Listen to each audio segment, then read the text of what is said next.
Hello everybody, Mannix here. Going to be doing a knife review on the Cold Steel Mini Tac. This one happens to be the one in Tonto.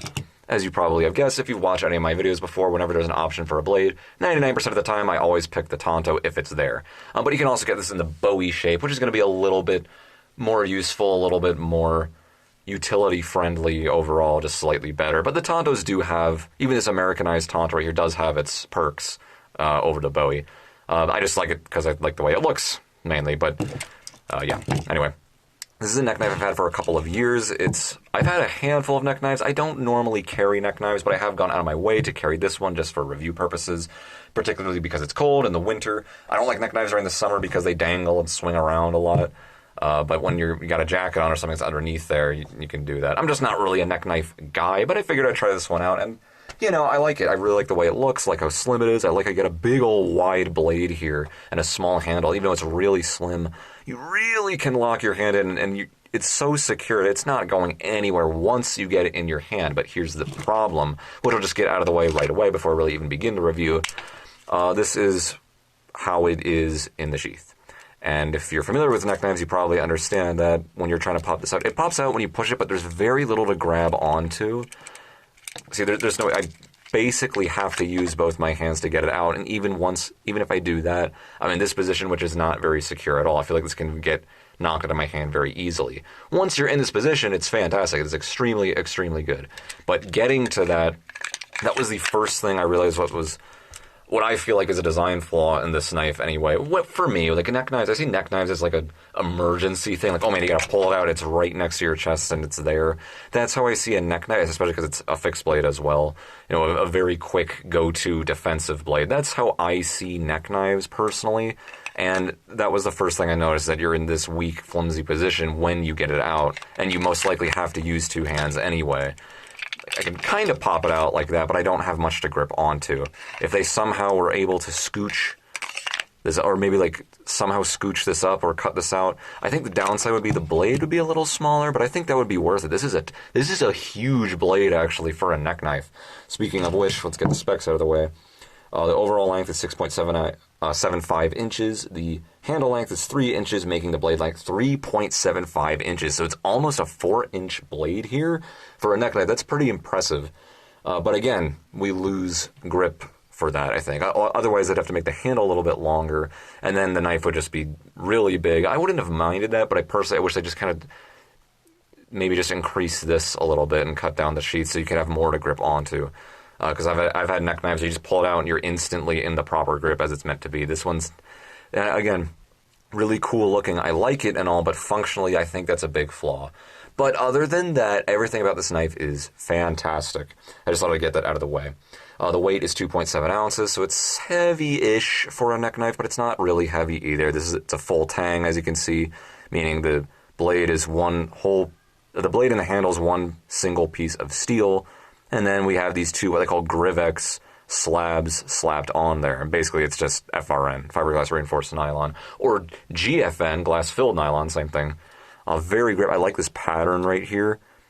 Get you close with it. It's really, really grippy. It feels like skateboard tape almost. I like how it's rounded right there, so you're not going to poke yourself somehow with that. Not that that's that big of a deal. We have these rounded holes, which kind of just, they're supposed to lighten it up. It probably only lightens up like 0.04 ounce or something, not a big deal, but it looks cool.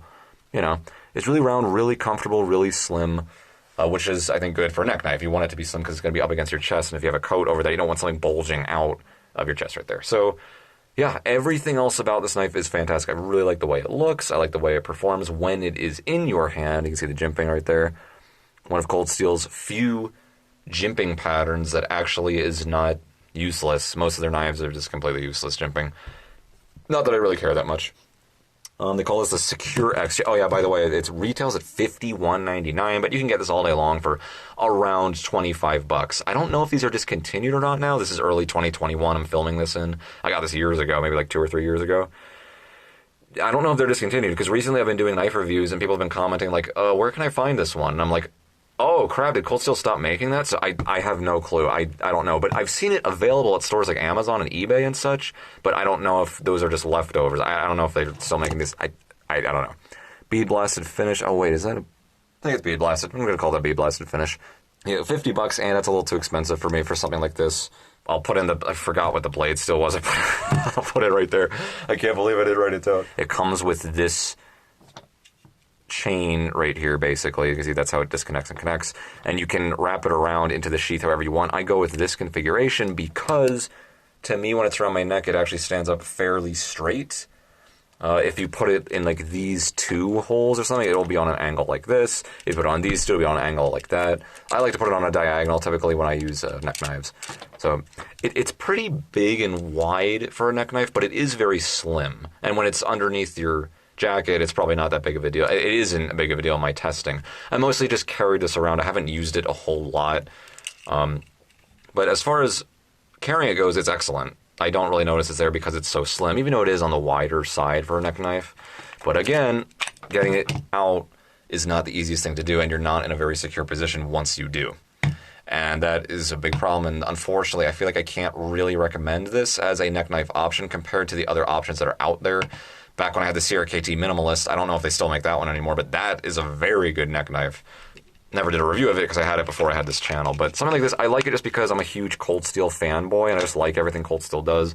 But I gotta tell you, this design, I think they could have improved upon it. Again, once it's in your hand, it's a great, excellent fixed blade. I love it. You have a lot of blade to work with, and it's, although the handle and everything overall is on the small side, you have almost a 4-inch blade. That's really impressive. But the whole philosophy of having a neck knife or as an emergency knife, not the greatest because it's slightly difficult to get out of your hand. But whatever, if you like the way this looks and you like the bow, you just want it anyway, and you want to spend $25 on a neck knife and you want a big blade, and you're like, I don't give a crap about the sheath, I can figure out how to pull it out myself and I'll train with it.